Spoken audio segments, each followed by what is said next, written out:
Alright, hello and welcome to the Fool's Guide to Awesomenauts. This is a video version of the text guide that I uploaded on Ronimo's Awesomenauts forum. I've updated a few things, clarified on a few others, added a whole bunch of other content, yada yada yada. You get the idea. This is a basics guide intended to help new players learn the game. There's nothing really super complex in here for higher level players, but if you feel like watching it, go ahead and let me know what you think.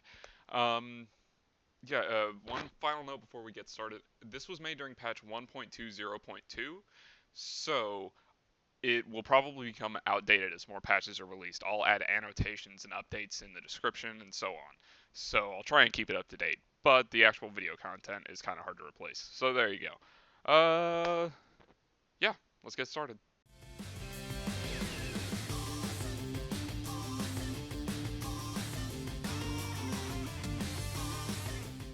First thing you need to know about Awesomenauts is that it's not a deathmatch.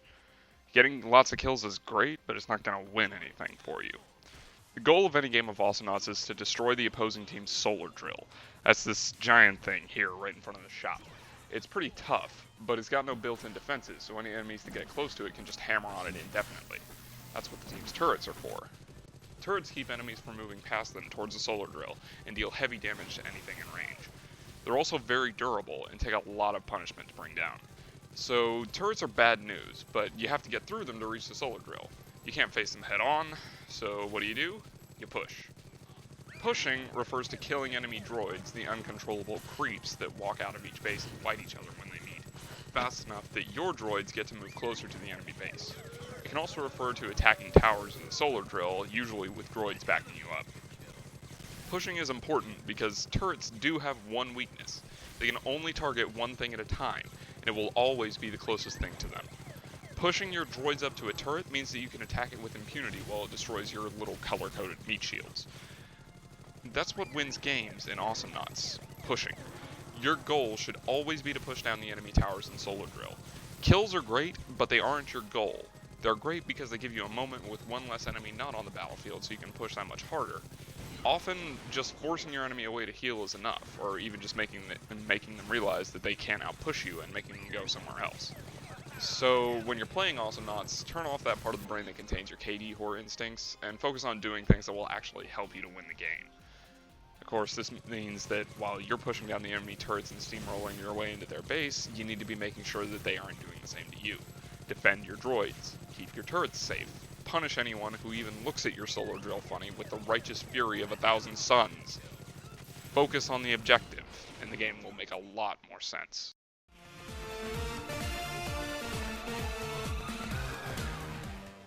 Anyone who's played other MOBAs like League of Legends or Dota will know that one of the most important things in any game of the genre is gold. All other things being equal, player skill, team compositions, all that stuff, the team that has more gold will win, because the team that has more gold has better items, and the team that has better items is better during fights. Awesomenauts works a little differently, but the principle is the same. Instead of gold, we have solar. Solar works like a combination of gold and experience from other MOBA games. Your level is simply how much solar you've collected, with every 100 solar being one level. But how do you get solar? Well, you start the game with 200 in your pocket, and then get a chance to get a bit more on drop. You can easily get what's called Wings of Silver during this drop. That means 35 or more solar. 37 is about what you can expect once you figure out the solar drop pattern on each map. Learn to maximize the amount of solar you get from the drop-ins, because it can seriously help. In addition to the starting solar, each knot in the game gains 1 solar every 2 seconds. This is a fairly slow gain, and not enough to get you the upgrades you want, so you'll need to look for ways to augment this. Two of the easiest ways to augment your solar income are the Piggy Bank and Solar Tree upgrades. Piggy Bank gives you a free boost of 150 solar to start with, while Solar Tree increases the rate at which you gain solar per second. Piggy Bank is great for an early boost, while Solar Tree is more valuable during the late game. Both are very helpful depending on what part of the game you want to focus on. The primary ways to gain solar are to pick up solar from the lanes and farm droids. Solar coins are scattered throughout each level. They come in 2 colors, silver, which are worth 1 solar, and gold, which are worth 5. Whatever the color, they respawn 10 seconds after you pick them up. Always make sure to grab as many of them as you can. They are awesome. It's a much bigger difference than you'd expect, and you should always get them if you can. Droids are the other big source of solar. Every time a droid is killed, it drops a gold solar coin. If a player was the one who delivered the killing blow, that solar coin doesn't fall to the ground, but instead goes directly to them. Getting the last hit on droids over and over, called farming, is the most reliable way to get solar quickly. You can also farm the jungle creeps, but they provide less solar overall in exchange for a slight health boost. See my guide to the jungle, linked below for more information. The other sources of solar are enemy deaths and tower kills.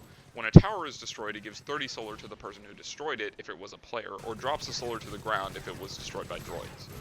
Every death on the enemy team, note that this is death, not kill, so you still get solar if the enemy dies to droids or anything like that, gives everyone on your team 30 solar. There's also a drop of another 30 solar in the same manner as turrets, or the 30 solar goes directly to the killer if it was a player kill rather than a droid kill. This gives your team a total of 120 solar per kill, which is a huge amount.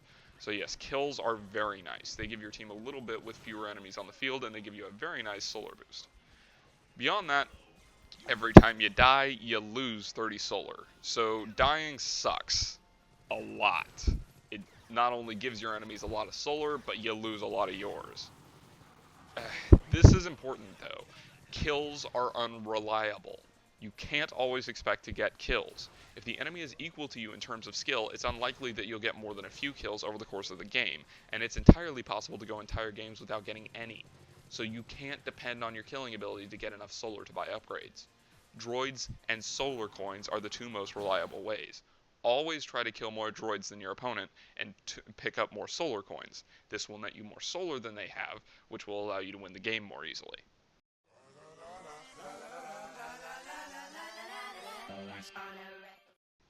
There are currently 14 characters or knots in the game, and a 15th on the way. As one of the most important factors in any game of Awesomenauts is what each character on each team is capable of, it's important to know what the different knots can do. There isn't enough time for me to go over each knot individually in a single video. I might make more videos in the future as guides for each of them, but for now it's too much to fit in. Fortunately, each knot in the game generally fits into one of 4 categories. While some knots can fit into other categories depending on what upgrades they buy, for the most part, each knot fits into their category rather neatly. So let's at least go over the different types of knots to give you an idea of what characters you'll run into. Pushers are knots who are meant to do exactly what their name suggests. Push. They excel at clearing droid waves and destroying turrets quickly. On the other hand, they're usually not that great in stand-up fights with other knots, as they often aren't particularly durable and aren't the best duelists. Sheriff Lone Star and Raylan are both examples of pusher knots. Tanks are knots who are great at soaking up damage. They usually have high base health and some sort of ability that makes them even harder to kill, and have high damage output at close range. On the other hand, they usually lack mobility, making them vulnerable to anyone who has a higher range than they do. Their primary role is to act as a meat shield and a source of mobile area denial for their teammates, clearing the path for the others to do their work. Clunk and Durple Zork are both examples of tank knots. Carries are knots who are great at hurting people. While they usually lack the droid clearing power of pushers and can't take as much damage as tanks, they excel at dealing damage to other knots. This can take the form of an assassination ability, sustained damage, harass abilities, or anything else. The central idea is that they're great at hurting other knots through whatever means. Froggy G, Leon, and Coco Nebulon are all examples of carry knots. Supports are knots who act as a force multiplier for their teammates. Rather than being a huge threat on their own, their kits are designed to help them augment their teammates' abilities, whether that be by supplying crowd control, healing, area denial, or anything else along those lines. While they aren't helpless, they're usually not that great in a fight and not particularly durable, but the help they provide can turn their teammates into forces to be reckoned with. Yuri, Voltar, and Genji are all examples of support knots. Most knots will fit largely into one of these categories, with possibly a little overlap into another. Raylan, for example, is a pusher that can also act as a carry, and Skoldir is a tank that can also act as a carry. Once you get a feel for which category a knot falls into, you'll be better able to recognize the strengths and weaknesses of an enemy team, and thus be better able to capitalize on them.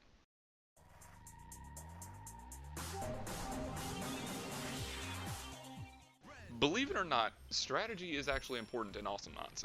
Don't worry though, it's not that complicated. Awesomenauts strategy revolves around one simple thing: map control. Map control is exactly what it sounds like, control of areas of the map. If your team has map control over an area, then that area is pretty much safe for use for both you and your bots, while simultaneously being difficult for the enemy team to use without coming under fire. Your ultimate goal is for your team to expand their control of the map until your borders are inside, or at least very near, the enemy base, thus exposing the drill core and allowing the players to keep attacking it without any serious threat of death. Map pressure is another core concept, and it's strongly linked to map control, and it's kind of defined by it. Map pressure is the capability you or your team has to take away the opponent's map control. Exerting pressure allows you to keep your enemies out of important areas or drive them out of entrenched positions. Think of map control as a relatively static view of who can use what areas of the map, while map pressure is a way of measuring the effectiveness of each team's attempts to change that. If droids are sitting still, then each team has map control of their side, but if one team is pushing forward, they're exerting pressure and taking away the opponent's map control. All entities on each map exert map pressure. Knots, towers, and droids all put pressure on the area of the map around them. Droids exert relatively little pressure but can still push forward if left unchecked. Towers exert a lot of pressure but are static, and their pressure output can be mitigated by pushing droids forward. Knots exert varying amounts of pressure depending on their capabilities. While knots like Clunk exert a lot of pressure in a very small area around them, Raylan and Coco exert pressure some distance away from themselves while doing comparatively little up close. Pressure is in many ways just as important as control. Pressuring your opponents allows you to dictate the flow of the game, which is always a good thing, since it means that you get to fight on your own terms. Keeping the pressure on your opponents allows you to take their towers and keep them from fighting back. But not all areas on the map are equally important to control. What sections are most vital depends on which of the 4 maps you're currently playing on. On Ribbit 4 and Aigulon, the jungle is incredibly important as the team that has control of it is both more mobile and more sustained. On Serona, the jungle is less important while still being nice to have, with the major map objective being the worm button. Without control of that button, it's almost impossible to push or defend bottom lane's turrets. And on AI Station 404, fuck map control, do what you want because that map is horribly designed and doesn't make any sense. Lane control is essentially map control applied to a single lane. How far can you go towards the enemy tower before you become exposed to your enemy's attempts to kill you? How far can you continue to push your droids before the enemy stops you? The length of that lane that you can safely traverse is the area that you control. While it's possible to destroy enemy towers without taking lane control from your opponents by chipping the turret down from range with Lone Star throwing dynamite or something like that, the most efficient and safest way to do it is to take lane control away from your opponents enough that you can push your team's droids all the way up to the enemy tower and attack it directly. This is due to the fact that the enemy tower exerts a lot amount of pressure over the area within its radius of fire. Without droids to distract the enemy turret's fire, you can almost never safely enter that part of the lane, and any map control you gain within that area will be taken away very quickly. The greatest indicator of what area of the lane is under your control is the current location of the droids. The droids form a sort of front line for your battle. Everything behind your droids is generally under your control, and everything behind the enemies is generally under theirs. Note, however, this is just a rule of thumb, and being behind your droids is not a guarantee of safety. You will learn to recognize the different things that indicate who controls what part of the lane by becoming more experienced at Awesomenauts, but this guide might help you learn a little faster. Jungle control is pretty much the same as lane control, but applied to the jungle. It's a little more fluid, particularly in a game as fast-paced as Awesomenauts. There are no droids or towers to exert pressure on the area, so jungle control is entirely determined by the relative skill of the players in the jungle. It's also decided by what knots are present. Certain knots, such as Voltar, exert very little control over the area they're in, while others, such as Clunk or Skoldir, are not easy to safely approach, and still have a lot of control over the area. Jungle control largely centers around being able to deny the enemy access to the jungle creeps and solar coins, whether to prevent them from healing or to deny them solar to weaken their late game. In certain maps, however, it has another purpose. Aigulon, for example, is a map with a jungle that revolves around keeping control of the stealth orb at its center. The other important reason to keep jungle control is that the knots in the jungle can then exert pressure on the bordered lanes. This is especially important on Ribbit 4 and Aigulon, while being less so on AI Station 404, but it's true to some extent on every map. Knots in the jungle can come to join the fight in bordering lanes if necessary, making them a source of constant pressure just by existing. This is one of the main things to watch out for when playing in one of the lanes.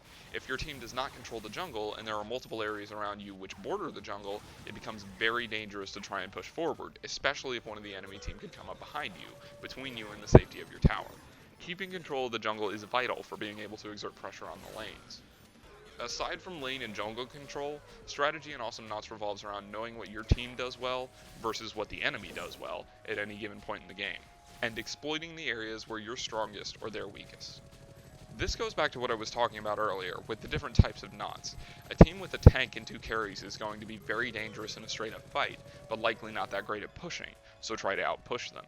A team consisting of Sheriff Lone Star, Leon, and Genji is going to be an absolute terror during the late game, but is going to be weak early on, so try and rush them down before they can reach their endgame builds. Know what your team can do, and know what the enemy team can do. This also means watching what upgrades your enemies have purchased, and knowing what each of them does. There's no real substitute for experience here. Play a lot, watch a lot, and you'll eventually learn what each character is capable of at each stage of the game. So that's the main strategy behind Awesomenauts. It's pretty simple, but there are a few minor things about it that you do need to be aware of before we move on. One, dying essentially means that your team has lost all map control until you respawn. Awesomenauts is a game of numbers. The team with more people in an area has the advantage. There isn't much a team of 2 can do against a team of 3. If you die, you condemn your team to upwards of 30 seconds without their third member, which means that the enemy team is free to take any objective they want. Crush your towers, kill the solar bosses on Ribbit 4, or whatever. Dying is bad, don't do it. 2. Know what you're doing. Awesomenauts is a fast-paced game, but that doesn't mean that you can't put some thought into it. The team that does is usually the team that wins.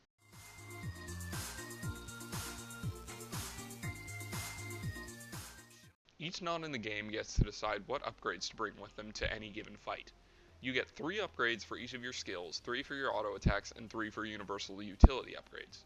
There are too many upgrades in the game to go over everything to do with selecting them, but I can at least point out a few important things. Utility upgrades are the ones that almost everyone gets access to, so they're the ones most easily explained in this guide.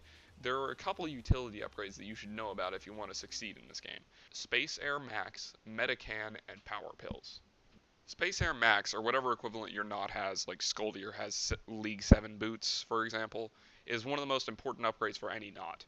You will almost never see anyone playing a game of Awesomenauts without some boot upgrade in their kit. This is because in Awesomenauts, mobility is king. If you're more mobile than your opponents, you're both harder to kill and find it easier to catch your opponents out of position. Vertical mobility, being able to get into the air and stay there, is in a lot of ways what decides whether or not squishy knots survive combat. Sheriff Lone Star, for example, is a squishy character who's incredibly hard to kill due to his amazing vertical mobility. You should always have Space Air Max, or its equivalent, in your utility row, and you should almost always get it very early on. Medican and Power Pills are sort of like the piggy bank and solar tree of health upgrades. Medican gives you passive health regeneration, which is incredibly helpful during the early game. Power Pills gives you flat health, which is incredibly useful during the late game. Now, both of them are very good. I personally prefer Medican because it's really just about the greatest upgrade in the world during the early game. Its power cannot be overstated. But which one you take is largely a matter of personal preference and play style, and whether or not your knot is better during the late game or early game, and whether they have a way to gain health back during the early game without Medican. Just play around a bit and find out which one suits you better. As for the rest of the upgrades, as mentioned, there are far too many upgrades in the game to go over them all, but there are some basic tips for selecting your loadout which can really help. When selecting upgrades for pushing power, look for upgrades that will increase your area of effect damage, particularly if it can be used against turrets. Sheriff Lone Star's third stick for his dynamite skill is a perfect example. Single target damage is not particularly strong when attempting to push, so single target ability upgrades aren't too much of a priority. The exception to this is your auto attacks, particularly when attempting to destroy towers. The strength and range of your auto attacks is going to be your primary source of damage, as towers can't be destroyed by a single burst. When selecting upgrades for killing power, look for anything that will increase your damage, whether area of effect or single target. Reducing the cooldown of your abilities is also vital for more burst damage, as the longer you take, the greater the chance that your target will be able to escape. When looking for utility, look for any sort of crowd control or displacement, such as knockback, slows, or stuns. Taking cooldown reduction will also allow you to spam these abilities, increasing your effectiveness by an order of magnitude. Once you have your loadout selected and are in the game, deciding what to take at any given time can be difficult. While there are a number of build guides available which would give you a good idea of what to buy and when, builds should be flexible and change according to what your team needs. Knowing what to buy is vital. You should aim to get Medican and Space Air Max, assuming that you have them very early on at almost all times. Medican in particular is vital to a strong early game, and should almost always be one of the first things you buy. Space Air Max can be put off slightly if you're not with good base mobility, but should still be purchased early on. When upgrading your auto attacks, whether or not you're attempting to push, always start by increasing raw damage rather than attack speed, unless you have an on-hit ability you're trying to trigger repeatedly rather than just doing damage. Attack speed is always a percentage increase to your DPS, while attack damage is a flat boost. During the early stages of buying upgrades, raw damage will be more effective at increasing your damage output. Once you have one or two damage upgrades purchased, increasing your attack speed will be more effective than buying another, but early on, go for flat damage. Upgrading your auto attacks will allow your team to damage towers much more efficiently, so do this if you need to push hard and fast. Upgrades which make your auto attacks penetrate or pass through targets to hit others, such as Unknown Alien Hand for Raylan, will give you maximum pushing power. Upgrading your abilities depends heavily on what knot you're playing. Some, like Genji, can get away with just unlocking the basic skill during the early game. Others, like Froggy G and Sheriff Lone Star, are incredibly ability dependent and will want to upgrade them as fast as possible. It's generally good practice, whatever knot you're playing, to figure out what ability you'll be relying on for most of the game and focusing on upgrading that fully without taking side upgrades in order to maximize your efficiency. Sheriff Lone Star, for example, likes to max out his dynamite quickly in order to push as hard as possible, while ignoring his hyperbole. Keep an eye out for abilities and upgrades that will make a huge impact on the game right off the bat, and try to take them early. These are usually skills with powerful utility, like Genji's Cocoon or Sheriff Lone Star's Hyperbole. If the skill is already extremely powerful in its basic form, you can usually put off upgrading it until later, as it'll still be very effective without pouring solar into it. Saving the solar for your other upgrades can make more of a difference. Play around with different build orders and find out what your knot of choice needs in order to be effective.